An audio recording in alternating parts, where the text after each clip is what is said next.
Bismillahirrahmanirrahim. Assalamualaikum warahmatullahi wabarakatuh. Alhamdulillahirabbil alamin wassalatu wassalamu ala asrofil anbiya'i wal mursalin wa ala alihi washabbihi ajmain amma ba'du. Baiklah para sahabat muslimin dan muslimah yang diberkahi Allah Subhanahu wa taala dimanapun kalian berada. Pada kesempatan kali ini kita akan mendengarkan sebuah ceramah singkat dari guru besar kita Syekh Ali Jaber tentang 3 amalan terbaik setelah sholat. Mari sama-sama kita mendengar ceramah singkat dari beliau. Bapak Ibu jamaah sekalian, semua ujian akan berlalu. Tidak ada ujian yang selama-lamanya. Tidak ada ujian selama-lamanya. Hari ini sakit, insya Allah satu saat sehat. Dan ada 8 hal yang pasti akan terjadi, dan tidak ada orang satupun yang selamat dari 8 hal itu. 8 ini dihadapi oleh seluruh manusia, mau dia pejabat, mau rakyat biasa, orang kaya maupun orang miskin, sultan maupun masyarakat, raja maupun pengikutnya, semua pasti melalui proses 8 hal. Karena itu sistem hidup di dunia. Apa 8 hal? Yang pertama, sururun, senang. Pernah enggak Bapak Ibu senang? Senang? Dapat berita gembira? Dapat anak yang membahagiakan? Allah lancarkan usahanya, Allah berikan kemudahan sambil punya rumah sendiri, walaupun sederhana. Banyak kesenangan yang kita dapat. Yang kedua, huznun, sedih. Pernah enggak Bapak Ibu sedih? Itu pasti, itu dunia. Hari ini senang, besok sedih. Hari ini sedih, besok senang. Tidak bisa sedih selama-lamanya dan tidak bisa senang selama-lamanya. Yang ketiga, wajtima'un, berkumpulan, bersatuan. Hari ini suami istri 2 pasangan. Allah karuniai anak. Besarkan anak sudah besar, dewasa, sudah saatnya nikah, dinikahkan, pisah lagi. Pertama kumpul, tapi ujungnya berpisah. Di dunia hidup, tapi ujungnya berpisah. Kita sekarang kumpul, tapi nanti kita berpisah. Itu proses hidup di dunia. Kadang kumpul, kadang pisah. Kadang pisah, kadang kumpul. Ada di antara Bapak Ibu yang sudah anaknya nikah, sudah berkeluarga sendiri, dan mereka sudah cari urusan sendiri, pisah. Masih ada anak-anak kecil bersama kita, hidup ramai-ramai di satu rumah. Besok-besok akan datang satu saat kita akan tinggal sendirian. Itu dunia. Makanya yang ketiga sama yang keempat, berkumpul dan berpisah kembali. Berkumpul di dunia, berpisah dengan meninggal dunia. Yang kelima, wa yusrun, kemudahan dalam kehidupan. Dapat enggak kemudahan? Dapat. Dapat pula juga kesusahan. Dapat enggak Bapak Ibu kesusahan? Dapat. Tidak ada orang yang tidak pernah susah, dan tidak ada orang yang tidak pernah dapat kemudahan. Mudah dapat, susah juga dapat. Sudah berapa? 6. Yang pertama, senang. Yang kedua, sedih. Yang ketiga, berkumpul, bersatu dengan keluarga. Yang keempat, berpisah kembali sampai tertinggal sendirian. Yang kelima, kemudahan. Yang keenam, kesusahan. Yang terakhir, kesakitan. Pernah enggak sakit? Pernah juga kan sehat? Bisa sakit dan bisa sehat. Walaupun nikmat sehat lebih lama daripada nikmat sakit. Sakit itu kadang-kadang nikmat. Kenapa Allah jadikan sakit itu ujian? Tapi saya mempandangi sakit itu nikmat, bukan ujian. Kenapa saya menganggap sakit itu nikmat? Karena saya tidak bisa beraktivitas gara-gara sakit, berarti saya lebih banyak berhubungan sama Allah. Zikir, istighfar, tidak ada kemana-mana. Tidak bisa jalan karena sakit, tidak bisa keluar rumah karena sakit. Terus ngapain? Pasti ibadah, zikir, tasbih. Kalau sehat justru malah banyak lalai. Ternyata sakit itu nikmat. Dan itulah Bapak Ibu hidup di dunia, proses menghadapi 8 hal yang tadi saya sampaikan. Tidak ada satupun orang yang tidak mendapatkan 8 hal itu, termasuk Nabi Muhammad sallallahu alaihi wasallam. Tapi kalau di akhirat, kalau berkumpul di dalam surga, tidak akan pisah selama-lamanya. Kalau sudah di dalam surga, tidak akan sedih selama-lamanya. Kalau sudah di dalam surga, tidak akan sulit selama-lamanya. Kalau di dalam surga, tidak ada galau. Di dalam surga, tidak ada stres. Di dalam surga, tidak pernah buang hajat. Sampai mohon maaf buang air besar, tidak akan terjadi selama-lamanya di dalam surga. Ketika pernah saya sampaikan, ada jamaatannya, terus kalau kita makan setiap hari dan minum, kemana itu? Di dalam surga, kalau kita makan dan minum, cukup dengan kita ucapkan Alhamdulillah dan lapar lagi, sudah selesai. Karena surga bersih, tidak boleh ada kotoran. Subhanallah. Di sini makan sedikit, mau ke WC. Sakit perut, menceret ke WC. Kalau di surga tidak ada menceret. WC, paplas, angin. Tidak ada di surga. Tidak perlu Bapak Ibu cari minyak kayu putih, karena tidak ada masuk angin. Aman di surga. Nikmat luar biasa, bahkan tidak bisa terbayang kenikmatannya. Mungkin saya sekarang cerita, begitu ya, kok bisa ya? Tidak bisa terbayang hakikatnya, tidak bisa merasakan hakikatnya. Tapi itulah hakikat daripada surga. Bahkan kita jalan, ada pohon apel, ada pohon buah-buahan, kita pingin, tapi pohonnya tinggi, besar, cuman hanya pingin mempandangi, pohonnya turun, terbang, datang di tangan kita. Kita makan, semakin sekali gigit buahnya, memakan buahnya, semakin manis, sampai habis. Begitu sudah habis, tumbuh lagi, kembali utuh di dalam tangan kita. Masya Allah. Bungkus, bawa pulang ke rumah, semua gratis. Tidak ada pajak, tidak ada listrik mati, tidak ada rumah bocor, karena satu lantai emas, satu lantai perak, satu lantai mutiara. Tidak ada pasir. Pasirnya tahu nggak apa pasirnya?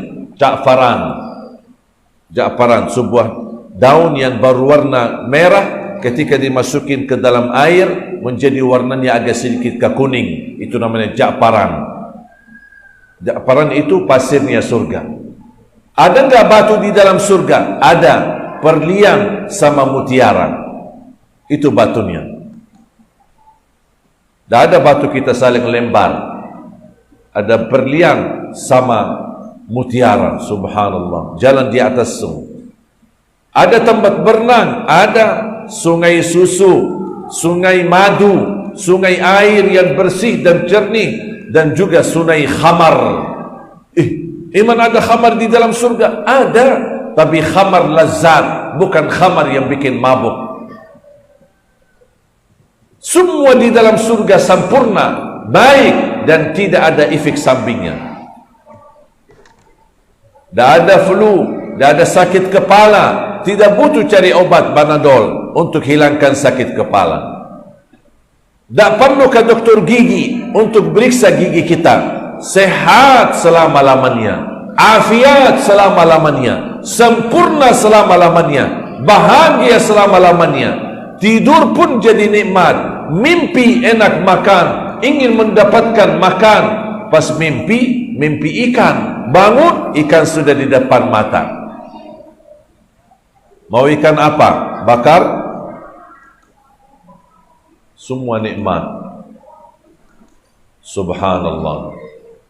Ada seorang tanya kepada gurunya, wahai guru, tolong jelaskan kepada kami indahnya surga, kenikmatan dalam surga, agar kami semangat menjadi ahli surga dan terus memohon kepada Allah menjadi ahli surga. Apa kata guru dan ulama itu? Cukup keindahan surga, di dalamnya ada Nabi Muhammad. Sudah cukup. Kata guru itu, cukup keindahan surga, adanya Nabi Muhammad di dalamnya. Masya Allah. Bayangkan Bapak Ibu, kita berkumpul dalam surga. Tahu enggak apa salah satu obrolan kita apa? Pak, ingat enggak waktu saya datang ke Masjidus Salam? Ya, ingat. Saya datang isi ceramah. Allah kasih kita ingat semua cerita-cerita di dunia. Subhanallah. Ayo Pak, Ibu, ayo kita jalan-jalan. Mau kemana? Ya jalan-jalan di surga. Kita menikmati. Ayo kita silaturahim. Mau silaturahim kemana? Nabi Muhammad sallallahu alaihi wasallam. Bapak Ibu senang enggak? Mau enggak ziarah Nabi Muhammad? Silaturahim Nabi Muhammad, datangin Nabi Muhammad, duduk bersama Nabi Muhammad, mencium tangan Nabi Muhammad.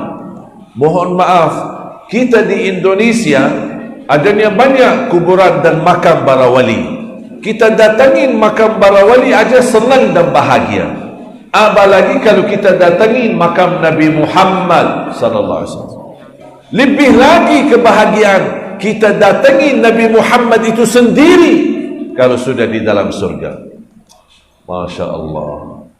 Makanya Bapak Ibu, jangan sampai terhalang dari surga. Jangan sampai terhalang dari surga.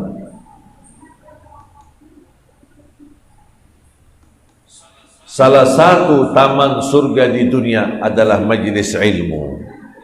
Ini sekarang majlis seperti ini, belajar ngaji, duduk sama guru, sama ulama, belajar ilmu, itu taman surga. Yang suka datangin taman surga di dunia akan dijamin masuk surga Allah di akhirat.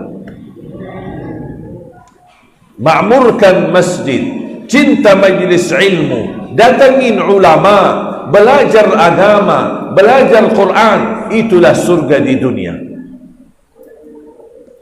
Bukan kata saya, tapi kata Rasulullah sallallahu alaihi wasallam di hadis yang sahih, "Idza ra'aitum riyadal jannati farta'u." Qalu wa ma riyadul jannati ya Rasulullah? Qala hilaqul ilmi wa hilaqul dzikr. Kata Rasulullah kepada sahabatnya, kalau kalian ketemu dengan taman surga, mampirlah. Sahabat tanya, ya Rasulullah, apa itu taman surga? Kata Rasulullah, taman-taman surga di dunia adalah majlis ilmu dan majlis zikir.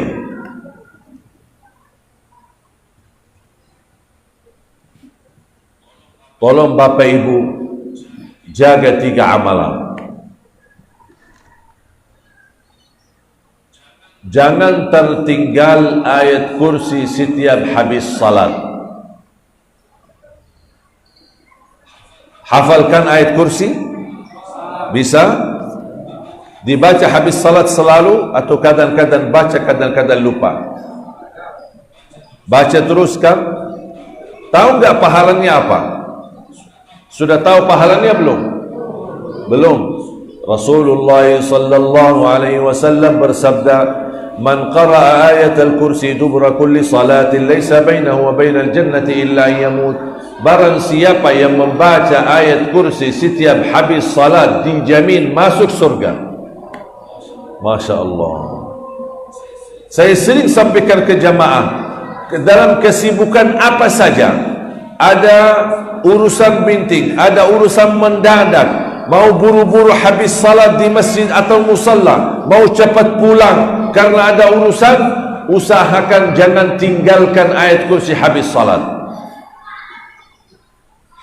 Habis baca ayat kursi, tak apa-apa, pergi, jalan, tinggalkan masjid. Tetapi sambil jalan kita lanjut sisa-sisa zikir. Subhanallah 33, Alhamdulillah 33, Allahu Akbar 33. Tak apa-apa sambil jalan, jalan kaki atau naik motor. Tapi ayat kursi jangan sampai tertinggal atau terlupa. Jaminan masuk surga dengan ayat kursi. Bahkan kata Rasulullah, dan tidak ada sesuatu yang mampu menghalanginya masuk surga. Itu berkat ayat kursi.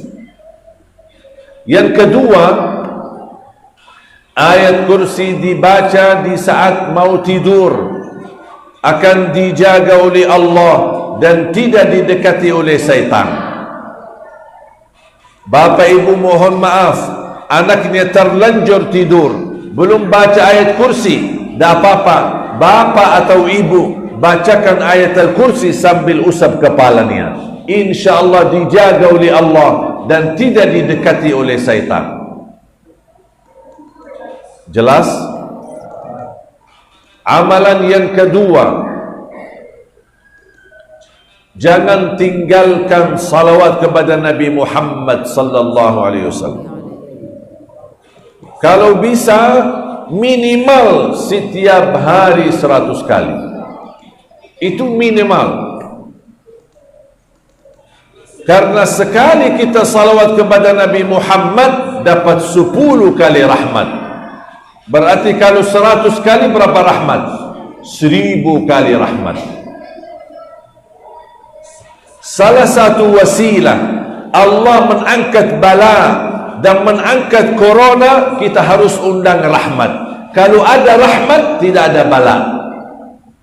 Bagaimana kita undang rahmat? Berbanyak salawat. 1 kali salawat akan mengundang 10 kali rahmat dari Allah.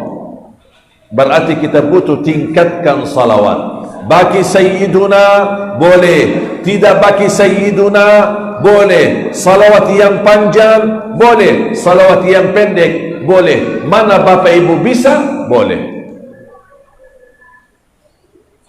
Faham? Yang terakhir, yang ketiga, amalan yang ketiga, jaga sedekah subuh. Jaga sedekah subuh. Maksudnya apa sedekah subuh? Habis acara atau habis salat di masjid, jaga sedekah subuh. Mungkin agak susah cari orang miskin, anak yatim di subuh hari. Tak apa-apa, kita simpan kotak amal di rumah kita. Mulai hari ini bapak ibu taruh di rumah. Suami punya 1, istri punya 1, anak-anak masing-masing punya 1. Dan setiap habis subuh sebelum beraktivitas isi sedekahnya. Berapa harus isi? Bebas. Tapi ada satu rahasia dari berkahnya sedekah subuh. Ketika bapak ibu isi kotak amal di subuh hari, mohon jangan lupa berdoa. Saya yakin bapak ibu suka bersedekah, suka berbagi, tapi sering kali kita lupa doa. Padahal saat kita bersedekah dan berdoa, doanya dijamin makbul dan hajatnya pun diterima. Bagaimana caranya? Begitu isi sedekah subuh, ya Allah, aku mohon dengan berkah sedekah subuh ini, anugerahkan kepada aku keturunan penghafal Al-Quran. Ya Allah, dengan berkah sedekah subuh ini, sembuhkan penyakit orang tuaku yang sedang sakit. Ya Allah, dengan berkah sedekah ini, titipkan pahala sedekah ini untuk kedua orang tuaku yang sudah wafat. Ya Allah, dengan berkah sedekah ini, mudahkan ya Allah rizki yang berkah untuk bisa ke tanah suci, haji dan umrah dan ziarah Nabi Muhammad sallallahu alaihi wasallam. Wallahi dahsyat. Sedekah subuh dahsyat. Apapun hajatnya. Kalau boleh saya usulkan, ketika isi sedekahnya fokus satu hajat. Jangan kita isi sedekah subuh, isi sedekahnya koin-koin, tapi doanya sampai terbit matahari. Lama banget. Malaikat bingung. Apaan kudu? Sedekahnya cuma teng, tapi doanya lama. Harus sesuaikan. Hajat kita seperti apa, disesuaikan sedekahnya. Bukan Allah tidak bisa menabulkan semua hajat kita, tapi seharusnya kita malu. Kita bagi kepada Allah cuma koin dan kita minta panjang lebar. Malu kita sama Allah. Makanya berilah pada Allah yang luar biasa, akan Allah kabulkan hajat luar biasa. Tapi kalau kita beri kepada Allah yang biasa, jangan minta yang luar biasa, harus biasa-biasa saja. Jelas? Berarti berapa amalan? 3. Jangan tinggalkan ayat kursi setiap habis salat dan ketika mau tidur. Sudah tahu pahalanya kan? Yang kedua, jangan tinggalkan salawat kepada Nabi. Bagi Sayyiduna boleh, tidak bagi Sayyiduna boleh. Minimal berapa? 100 kali. Yang terakhir, sedekah subuh. Dijaga, menjadi wasilah doa kita, wasilah untuk anak kita, dan insyaAllah Allah akan berikan pahala sedekah kita yang dengan pahala yang sampai hari kiamat tidak terputus.